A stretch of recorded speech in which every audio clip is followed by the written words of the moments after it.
Hello, hello, hello, hello. It's our Tuesday edition of Pat Jenkins on the Hill Sports Talk Radio on KDSJ 479. And today we'll be joined at 1:30 by 2022 quarterback prospect out of Rockwall, Texas, Heath High School.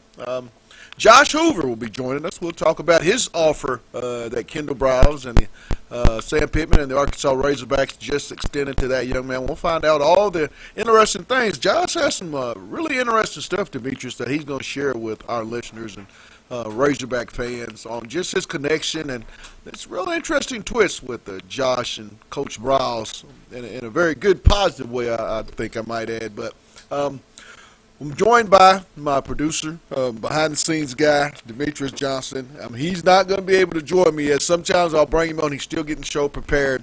But I want to, still talk about some of the things that we talked about yesterday as far as collegiate coaches speaking out.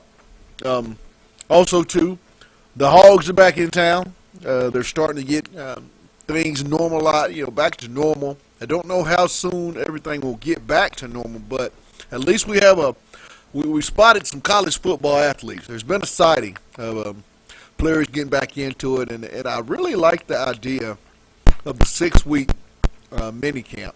If that's what the NCAA decides to let these institutions do, I really like that thought of 6 weeks to be able to go out, no pads. You didn't have spring football.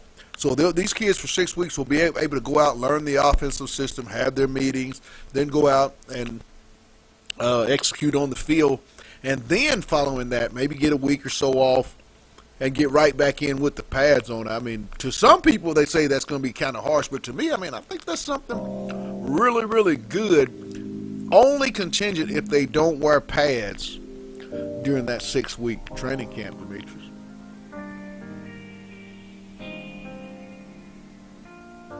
Yeah, I think NCAA, they should put these kids in the best position. But, just me being a former athlete, I think it's best when I can continue the cycle of kind of working out. I think they needed a little break, maybe, 2 to 3 days or maybe even a week in between somewhere in that 6 weeks. So including a rest week, I would maybe say 7 because you do want to get your legs under you before you start tackling, and you definitely want to get just physically prepared when you have those pads on. It's different when you're just running around in shorts and helmet, and then when you get those shells, it's just your breathing changes. So I think, I think it would be adequate for the athletes if they give them some type of rest before they actually do the bumping. Coach Chris Crutchfield, associate head coach, has taken the head coaching job at East Central Oklahoma, Division II program in Ada, Oklahoma. I want to congratulate Coach Crutchfield. And the first thing that came to mind when I found out this information was, oh my God, he's recruiting guys like Alex Chiku. He's recruiting guys like Trey Alexander, Damian Collins, KJ Adams, guys we've had on the show. And there's a multitude of guys that Chris had a really major hand in that 22-23 group. When you ask around the circle about Chris Crutchfield, first thing that came to mind is very genuine, personable, in our terms, real, and East Central University is getting a very well-rounded head coach. He hadn't been a head coach since his days at Tyler Junior College there in Texas, but Arkansas is losing a good one, Demetrius. But at the same time, you have to give credit to Coach Musselman that he's able to get guys that, other programs, be it Division II, 3 and 1, whatever, they want those coaches to come and be leaders of their programs as well. Yeah, I actually think it helps Arkansas when these coaches come here for short stints and then go out to colleges, because you have opportunities to keep those relationships going, which you can have pipelines, because you always need players. Right. I don't care if a player comes from a D2 or D3. If you find an athlete that can play basketball, he can play. Absolutely. That's one of the few sports where you can take a kid from D2 and actually bring him to a D1 university, and they can make that jump. I think it's a little harder when you're talking football, especially going from maybe a D2 school to a SEC where the speed is totally different. But I think basketball is just a little bit different. I think there's more talent spread out amongst the divisions than Good point. than the likes of football. Good point. But again, I think it only helps Arkansas when these coaches come here and then have a bigger opportunity to really expand what they're doing. And you have to take into account also, D, that there is still a lot of NBA experience still on that bench. Chris Crutchfield is a well-known coach in the college ranks due to the fact he was very, very instrumental in changing the shooting motion of Buddy Hield. We all know how that went on to end. Buddy's a very, very well-known NBA player, having a great career, and is known as one of the top shooters, in my opinion. And then, he's also linked to Trey Young, the young man that's just 2 years removed from the college game, that's having a very fantastic year two before it was interrupted by the COVID pandemic down in Atlanta. But at the same time, you still have Corey Williams, Eric Musselman, Clay Mosier, Boykin. There's 4 guys still on that bench. And we keep talking about next level, where these kids are trying to go. There's a lot that can be drawn, Demetrius, when you look at that staff. Now, at the same time, we all know Coach Musselman, we all have to feel real confident to say he's going to hire a very able coach. But this coach is going to have to, first and foremost, be able to build a relationship. And I think it's going to have to be one of those elite recruiters in the college game as we know it. Absolutely. I think really the question is, I talked to you one time about this off the air, and you kind of feel totally different. I think the question is, how long is Muss going to be at Arkansas? Right. I think if you look at some of the talent that he's going to bring in, and some of the success that he has, as far as if you were to project how Arkansas can do within the next 2 to 3 years with the talent that they have, Musselman's going to be in a good position.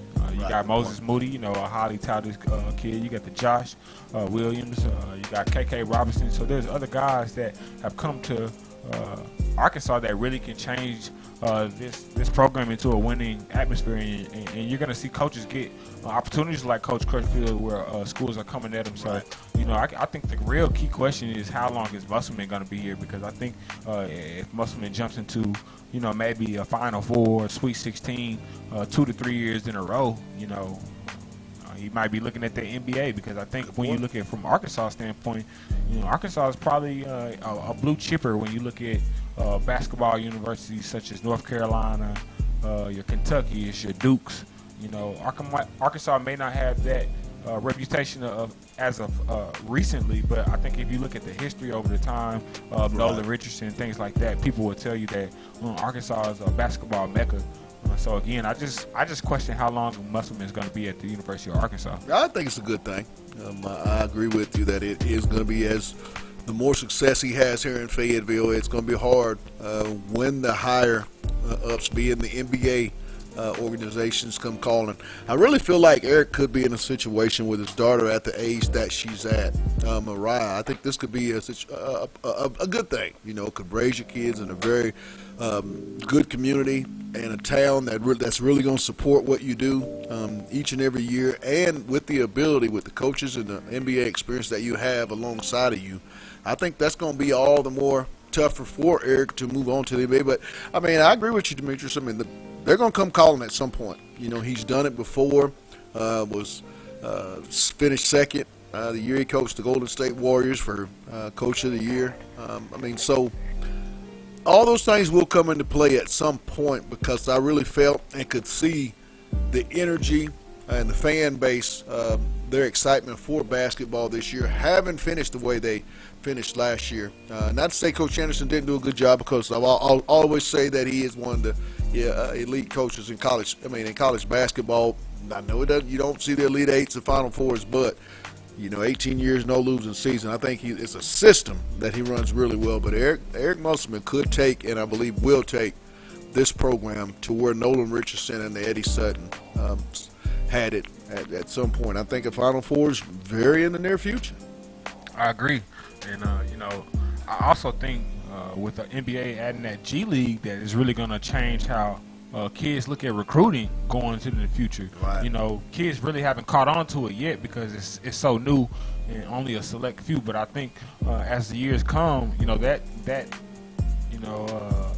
where kids enter that name into that G League is going to continue to go up. So again, I think a lot of college coaches are going to look at that and then really look to get to those prominent universities, Right. especially at the collegiate level or potentially in the NBA. So that was really the reason why I kind of think Musselman is really going to have maybe a 4 to 5 year stint here at Arkansas. I can't really see him here longer than that. And I also want people to keep an eye on, and you mark my word, I think people need to keep their eye on, because solely of this situation, this upcoming senior group, this 21 class had no opportunity to play in any competitive venue for the conglomerate of coaches to be able to see him either in their respective sports, be it a competitive track or a 7-on-7 or an EYBL, Adidas, Under Armour. For whatever reason, any competitive baseball. Well, baseball, I think they could, so I'll take that one back. But in the football and the basketball situation, college coaches now are going to have to basically take kids off what they do in high school. And with that being said, you're going to have a lot of kids that didn't get to play, that were on the fence in the 20 class, that are just going to go to a school just because, hey, that's the only school I got. And that may not be a school. So I think that the transfer portal will be even more of a problem, and I think it's going to hurt that 21 class, because when they come out, where are all the scholarships going to be? Because, we all know. You look at what we do here at Arkansas, Coach Musselman, he likes the older guys. If you can get an older guy, you're going to take the older kid because he's been there, done that, been able to handle himself away from home. And I just think a lot will come out this time next year. We'll look back on this summer where the seniors didn't get a chance to perform and realize that maybe it wasn't so good. Yeah, and I definitely have to agree with you. I think coaches are going to take more pride in watching film of these high school players. That's why I think getting footage of any high school athletes. That's a great point. If you have aspirations of going to play college football, you need to make sure you have they say footage. film don't lie. Yeah. Film don't lie. Film don't lie. But I will say film doesn't lie, but it can be very misleading. Yeah. Because you have some kids, and that's where it's going to hurt a lot of these college coaches, that you're not able to go down there and see these guys, or potentially able to bring them on campus, because sometimes you can just be in a two-way classification where you really don't have competitive football and you're dominating, that bracket of football. But if you move up to let's just say a 7A or 6A in Arkansas, it'd be totally different, just because you're bigger, stronger, faster, due to you have a bigger pool of kids to kind of choose from your team. So it's going to be very, very interesting how these coaches go about recruiting and really deciding what kids to bring to your university. I was watching social media yesterday, Demetrius, because we talked about a topic that I think is very, very important, and that was the topic of Power 5 coaches that are non-African American or not considered minority. Those coaches coming out and being very vocal. Silence is not good at this moment at all. Let's just be quite blatantly honest. It's not about color. It's about, like I said, it's about what's right. It's about standing up for what you believe in, because that's, 90, most of your team, over 75, 80% of these rosters have African American or some type of minority, male or female, that will make up most of that, that particular program. And I feel like if it's very disrespectful, Demetrius, in my opinion, not to speak up. It's very disrespectful. Where are you at with that? And listeners and viewers, where are you at with that? How important is it for the head coaches at these Power 5 programs that are Caucasian descent, male and female? How important is it that they speak up in a time like this? For you. I think it's huge, and I think it's important. You just gave estimated percentage of 60% being minority descent. I think it's huge because, again, when you're going in here recruiting these kids, telling these kids' parents that I want to protect your child and I have the best interest and I want to see your child go to the next level and so on and so forth. You need that, and a lot of these coaches, their go-to line is, "Oh, we're not just only making football players, but we're making men." Right. Okay, if that's the case, then we need to be upholding some type of moral system within that. You can't go to a African American mother and say you have the best interest for your child, but you won't even speak up. But you want them to come to practice every day Right. and put the blood, sweat, and tears in the game. You know that's a hypocrisy. So I Right. think these coaches have to come up, whether it's a written statement or I'm not asking these coaches to come out and make a video. But it really needs to be intentional. I think that's the thing about it. I don't care the form of communication it's relayed, but it does need to be intentional so that these young men that do decide to come to these universities feel loved and want to lay their life on the line for these universities. No, you always tell them, go where you're appreciated, never tolerate it. I think that's the best policy to have. And like you said, Demetrius, when you don't get the mama, in particular, the mama of a minority son or daughter, if they don't feel in any shape or at any given time that what you're telling them is 100% the truth, it's over. They watch everything. Social media is something they really monitor because moms get overprotective, especially with their baby boys. They want to know who am I turning my son over? What type of man is this? And I think dads do it vice versa when it's your daughter being heavily recruited. I think it's a good cross mixture. I've had the privilege to have a son and a daughter. Have coached a lot of AAU basketball, coached boys, coached girls. So I kind of can see both sides of the. I was just privileged and blessed that these young men allowed me to be a part of their impact in the basketball game. But they're watching. On social media, if you get on there, either be it Facebook, Twitter, IG, whatever your social media platform that you like to perform on, this is a topic. This is a topic, and you hear more and more mothers coming out and speaking. And I think so. If you're a coach, this can't fall on deaf ears.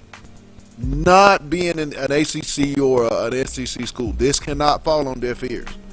You will pay for it in the long run. You will pay. And my grandpa always said, knowledge without actions will always lead to a bad result. Yeah, and I think you said it. You have to choose. You have to pick a side. You don't even though it's uncomfortable, but saying nothing is picking a side. Demetrius, I mean, we want this put on the record that neither Demetrius nor myself here at On the Hill feel or condone it in any way the looting, the violence upon innocent citizens. I mean, come on. I in no way will ever condone nonsense followed by nonsense, and that's what I see. And I understand the outrage, but I mean, come on. As you like to say, what is that? Tighten up or is it shake back? Which one you always say? Shake back. Yeah, that's what they got to do. Shake back. But we're gonna shake back, and by that we mean head on back to the Hall guys because they don't stop watching, and neither do we. Josh Hoover of Rockwall, Texas, Heath High School. He'll be up next. It's On the Hill with Pat Jenkins on KDSJ 479. Let's get it.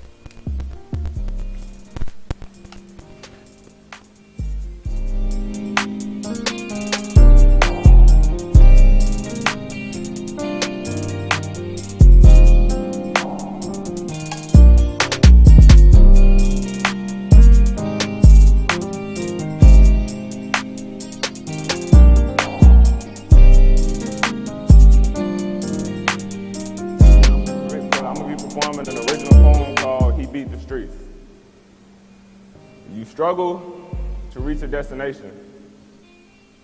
When my uncle found himself in max incarceration, all because he had this undone infatuation with pride. Though he had to put that pride to the side because he was headed to spend cold nights with straight killers. I'm talking caged up gorillas, all fighting for one spot at the top. When he was inside, I'm sure he had dreams and aspirations to change his situation, maybe even further his education. But when he finally got out, he can't even leave his house. See, when I was young, I thought he went crazy. It was on a totally different page. But when I finally reached a certain age, I started seeing the rage. A grown man spent 18 years locked up in a cage. They treated him like an animal. Only time he got respect is when he roared. But my uncle had the heart of a soldier, the aggression of a prize fighter, just no one taught him what to fight for. See, the system creates this illusion with lies and confusion, and my uncle fell victim to the trap. Well, I'm sorry to say, I'm starting to believe the only way to make it out of the struggle is to put a ball in that hoop, a wrap. It's so hard to make it out. There's just so many obstacles. Look at Trayvon. He made it through the thugs, drugs, robbing and stealing, but he still fell short because he ain't know those thugs weren't the only ones doing the killing. But Trayvon Martin's not the only one. That's just the one that everybody knows because that's who everybody shows on the news. But the news is used to desensitize our eyes so we don't cry no more when we see our people murdered in despair. We don't care. We just change the station. But I can't change the station when I see my youth dying on TV. I got this deeper connection since they all look like me. I'm tired of seeing 5-0 with murdered another unarmed black male. But I guess we always armed, because in their eyes, pigment is equivalent to a pistol. But I don't feel like they bad people. I feel like they genuinely scared for their life.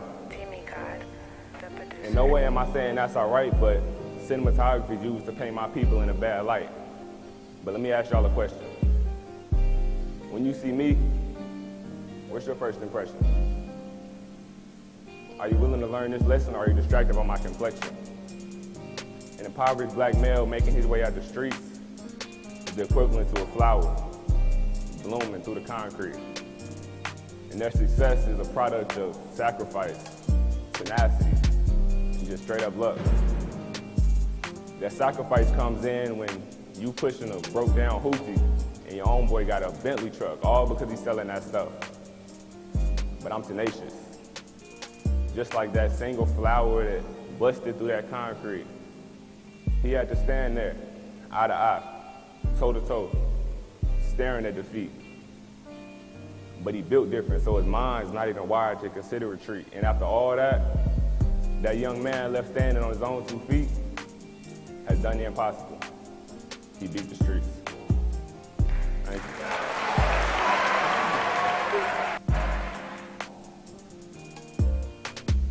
Welcome back, welcome back. It's On the Hill with Pat Jenkins Sports Talk Radio. It's our Tuesday edition here on KDSJ 479. We come to you Monday through Friday from 1 to 2 p.m. And real quick, before we get on to our featured guest of today's show, I want to give a shout out to all the sponsors that make it possible for us to bring you this show every day. Lindsay and Associates with an office location in Fayetteville, an office location also too in Rogers. That's Locomotion. It's located just below the Northwest Arkansas Mall in Fayetteville. Corey Beck's Custom Painting, and the one we always talk about, KDK's Chicken. They're down at 989 South Razorback Road. Meet us there or beat us there. Go see Keith and Kathy. Get some of that love. And they say it on the building. It's not your mama's. I added this, though. It's the best chicken and waffles in the South. Now on to our Hall Guy segment. As we always tell you, Coach Pittman, Coach Briles, and that offensive staff and all that entire staff of Arkansas Razorback coaches, they never stop watching. And they have their eye on a big-time 2022 quarterback prospect out of Rockwall, Texas, Heath High School, Josh Hoover. Josh, welcome to OTH, my man. Thanks for having me. Get off into the recruiting process, Josh. You had quite the sophomore year there at Heath last season, heading into your junior season. Things are starting to pick up for you. You just got recently offered by the University of Arkansas and Kendall Briles. Talk about that conversation and what it meant to get that offer from Arkansas with it being a SEC program. Yeah, it was real cool. I've talked to Coach Briles for a couple weeks now, just kind of getting to know him, and I've liked him a lot so far, and everyone who's talked to me about him has just been super positive about him as just a person and a coach. So having a phone call with him, just tell me that my first SEC offer was super cool and super special. So I was really thankful for that and just the opportunity to come play. You play in quite the area down there in Rockwall, that Dallas-Fort Worth area. Talk about what it means to play that brand of high school football, and how excited are you looking forward to that junior season? I'm sorry, say that again. How excited are you for your upcoming junior year? And talk about just the Texas high school football that you get to play against each and every Friday night. Yeah, there's nothing like Texas high school football. I mean, we do it pretty different down here. So, I mean, it's a whole community thing. Everybody's at the games, everybody's at the pep rallies. So it's real cool to play, especially in Texas. And I'm really excited about this next season. It's going to be our second year with our new head coach, Mike Spradlin, and then we had a really young team, 16 sophomores starting on varsity last year. So we should have a pretty good team coming back. We just got to keep working and try to do the best we can each and every day. So I'm really excited. What was it, Josh, that you felt so good about when you sat down after the season and watched film of your sophomore year? And what were some of the notes that you and your offensive coordinator, quarterbacks coach, made note of that you had to, kind of work on and try to help improve for your junior year?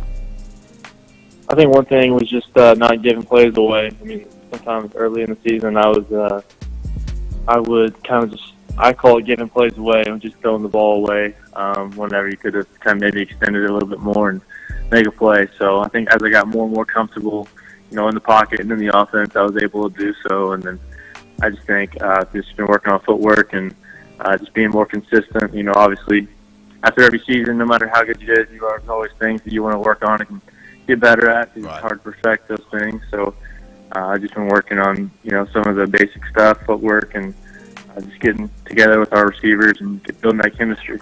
Who are some of the other big-time programs that you're hearing from or that have extended offers to you so early in the process heading into your junior year, Josh? I'm sorry. Who are some of the other schools, Power 5 schools, that are showing you the love or that have extended a scholarship offer heading into your junior season? Arkansas is the only Power 5 offer I have, but I just talked to a couple Big 12 schools, Texas, A&M, TCU, Baylor, a couple of those schools. So Arkansas has been the biggest so far. So when you and I talked earlier, Josh, you gave me some insight that I didn't have privy to until our conversation. Could you let the listeners know there's a real interesting connection that you have with the offensive coordinator there, Kendall Browse? Could you tell the listeners, what your connection is with that situation?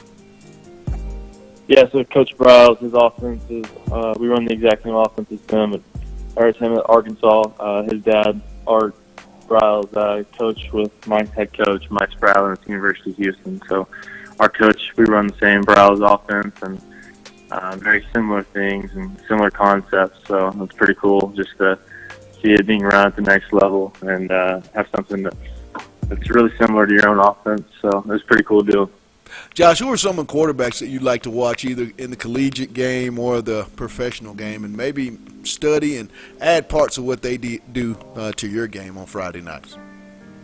Yeah, I've always liked watching Aaron Rodgers, Patrick Mahomes. I've followed him since he was in high school. So he's from Texas, so I've always been a big fan of him and Aaron Rodgers. And, there's new guys all the time that I'm always watching. I feel like you can learn from everybody. Just pick bits and pieces of what you like about their game and try to implement that into your own game. So I try to learn from everybody. Talking with Josh Hoover of Rockwall, Texas, Heath High School, the big-time 2022 prospect at the quarterback position for Arkansas, and Coach Kendall Browse, the offensive coordinator. When I come to Heath High School, Josh, and I'm going to grab popcorn and get me about a 20-ounce Sprite, find me a good seat in the stadium there. What type of football player am I going to see in Josh Hoover for 4 quarters once we get into it? I just think someone who's going to compete the best they know how and try to put their team in the best position to win and just be a competitor and just do everything you can to win and just be the best you can for his teammates and just try to be a great teammate as well. So I like that, Josh. Yeah. Let's have a little fun, my man. I hope you got it ready. You and me riding around. You got the OG in the car. We riding around. Sorry, you broke up. We're riding around with Rockwall. You and myself. First 5 songs on the playlist, Josh. What we listening to? You said first song on the playlist? Yeah, first 5. What are they? Oh, first song. Since you're coming to Texas, I'm probably gonna have to roll out a little George Strait, maybe a little 1980s George Strait. I'll let you pick, but it's gotta be something like that. Now, I want you to finish the statement for me, Josh, after I make it. When football is finally done with, Josh Hoover has played collegiately. I'm pretty sure he's blessed to play professionally, and it's over. What does Josh plan on doing with his life after football? Yeah, I'm not totally sure yet, but I think it'd be cool to start some kind of business and just run a business like that, or who knows, could be coaching or whatever. Coaches have had a great impact on my life, so who knows what it's going to be, but something, either business or coaching or something like that. Well, Josh, my man, love having you on. Hey, this cannot be the last time you're on our show. Our line is your line. Our show is your show. So throughout the season, maybe we'll get you on to have a couple Josh Hoover updates. You all right with that? Yes, sir. Sounds good. All right, my man. I know you're a two-sport athlete, and you're about to get to the baseball diamond and grind some more, but thanks for taking time out here on OTH with us, Josh. Yes, sir. I appreciate it. Uh-huh. That was 2022 quarterback out of Rockwall, Texas, Heath High School, Josh Hoover. I ain't even going to say that. I saw your face, and I know my face when I watched this kid's film. Man. Well, it wasn't really the film that made me make the face. It was the relationship. Right. If you got a kid that you're training an offense for 4 years, right, he's going to know your offense in and out, and that could be dangerous. If you have a kid like that that really understands the ins and outs, right, and when you're getting to college, all you're doing is adjusting to the speed of the game, you're dangerous. I'm gonna let you know that right now. If you can, especially at the quarterback position, when you have to know what everybody's doing at all times, that means you can now go in, really just focus on your academics, and really just getting your body physically and preparing yourself mentally. But as far as learning the intricacies of the offense, which is really the kind of part that people have problems adjusting to in college, I mean, this kid can have a great career at Arkansas. And I feel like with what he does, the numbers he put up his sophomore season, I mean, this kid has 2 more years to really turn the heat up. And like you said, Demetrius, when you've been in a system that is identical to what they'll be running under Coach Browse here at Arkansas, it is going to be scary. I mean, I think you really have an added advantage, and especially if you're privileged enough to graduate early and get to that particular school for the second semester and get into spring football. Then that enhances the competition at that position. I think that's what you're going to see more of with Coach Browse and Coach Pittman. And I think that's the type of staff he brought in that's going to create each and every day, each and every moment, constant uncomfortableness, where these kids are going to have to really pay attention to the details, the film work. If the guy that wants your position is putting in 20 minutes, then you need to put in 21 minutes. And I think that's something that's going to, filter throughout the whole entire team is the competition. Never more so will that be evident with the quarterback position. I mean, you're looking at this year, Demetrius, Felipe Franks, KJ Jefferson. You're bringing in Malik Hornsby. I mean, these are guys that were nowhere outside of KJ. They weren't even on your roster, and it's competition. I mean, look how quick they went from the penthouse to possibly being somewhere middle between the outhouse. I mean, Franks, Jefferson, Hornsby sounds a little bit better than Hicks, Starkle, and I'm not trying to be disrespectful. I'm just being real, guys. I mean, look at the talent level. I mean, let's be honest. Let's be honest. I look at the future that Arkansas has and what they're bringing in from a recruiting standpoint. We brought on 4 All-American freshmen that can be here in that 21 or 22 class. It's going to be, I'm not going to say easy, but the guy that does step in to that quarterback position at that time is going to have a great chance of really doing something special here at Arkansas that hasn't been done since Petrino left. I totally agree, and I think that's all continue. When you have a guy as well respected as Coach Sam Pittman, and has the connections and the ability to go out and sign some of the nation's elite offensive linemen, which I think that's the most important position in football.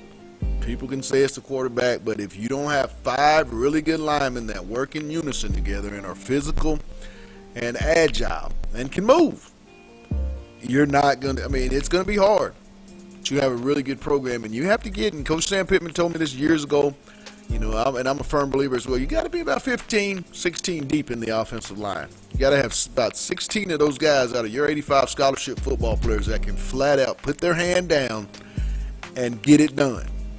I call those guys road graders and ditch diggers and things of that nature. And that's what you got to have. And I think under Sam, you'll start seeing it. You saw the 3 kids that they brought in: Henderson, Ray Curry, St. John. Those are 3 very agile players that could have gone anywhere in the country. Big, agile, strong, physical football players that I think will have a chance to play as true freshmen in year 1 under Coach Sam Pittman. And you, like I said, Demetrius, look at the 5 offensive Under Armour All-Americans that I think are 4 or 5 in that 2022 class that we brought on. We brought on Adidas All-Americans. You know, there's most of these kids are being offered by the power schools. And so that lets me know, like I've always said, and I'll say it again today, they may not get them all. Nobody gets them all. But I think here under Sam Pittman and this staff of recruiters, these guys recruit with a chip on their shoulder, and I think they're going to coach and develop with a chip on their shoulder. And when you get that all going, with the ability and just the personality that Coach Pittman has, this could be something that could grow and get real big. I'm not going to say year 1 because I've said it. You've heard me say it, Demetrius. I'll say it again. I think 5 or 6 wins doable. 5 wins I would be okay with. Now, I know it's, you've won 8. In 3 years, you get 5. But I think if you can get 5 in 1 year, in particular, by the way you have gone, that's going to be progression. I think that's really going to get that ball rolling in the 2022 class for Coach Pittman and this staff, because they're out there across the country. I've talked to multiple kids. If you've tuned in our show, like you said, Demetrius, you've heard them. You've heard the 21s and the 22s, predominantly more 22s, because I think that's where the brand is really starting to fester. These kids seeing an opportunity to be able to build, and these coaches be able to build a relationship with these guys for that 2-year period. And I think that's really going to pay dividends in the coming months, in the coming years for this staff. Very special group, but that you can say that about a lot of coaches and staffs in the SEC. The recruiting ability of these programs, they rival. No one will never take a back seat. And Arkansas, I think, is really not being homer, but being real. I think Arkansas under Pittman is about to step into the game, so to speak. Kind of step into the game. But that's going to wrap our show up for today. We'll be back tomorrow. We're going to have a little roundtable discussion with some of our reporters around the SEC. David Waters will be joining us. Jeff Tarpley covers the A&M Aggies. He'll be joining us also, too. Find out what Jimbo and his guys, Dan Mullen and his staff down in the swamp, what they all have planned heading into this 2020 football season. Man, they're jostling stuff, Demetrius. This is an unprecedented time in athletics. But we're going to look back on this and really appreciate it. I can just imagine when we get into a football game, this September 5th, the stadium environment. I don't care if it's 5, 6, 7, 8. I don't care how many thousand. I still think the energy will be in there. I anticipate it to be a normal crowd, and we'll go about business as usual. But, man, we want to thank our guests today. Josh Hoover, the 2022 big-time quarterback prospect who has an Arkansas offer from Kendall Browse and that entire Arkansas staff out of Heath High School. Want to thank him for coming on and sharing that key moment, Demetrius. I'm like you, that connection of running that offense and understanding Coach Browse and the way he thinks. Who knows? We'll look back on this. Also, too, want to thank my producer, Demetrius Johnston. Want to thank all of our viewers as we appreciate all of your support. Just keep it coming. We'll be back tomorrow. I want to give a shout out. I would be remiss. I can't get out without anything. I got to say, I want to give a shout out to Lindsay and Associates with an office location in Fayetteville, an office location also too in Rogers. That's Locomotion, located just below the Northwest Arkansas Mall in Fayetteville. Corey Beck's Custom Painting, and lastly, our good one, KDK's Chicken. They're located down at 989 South Razorback Road. Go see Keith, Kathy, get some of that love. They say it on the building. It's not your mama's. And we add that special chicken and waffles in the South. Meet us there or beat us there. That's KDK's Chicken at 989 South Razorback Road. But that's going to do it for our show today. We'll be back with our Wednesday edition of On the Hill with Pat Jenkins Sports Talk Radio here on KDSJ 479. But that's going to do it. You guys have a blessed one, and you know what I say. Let's get it.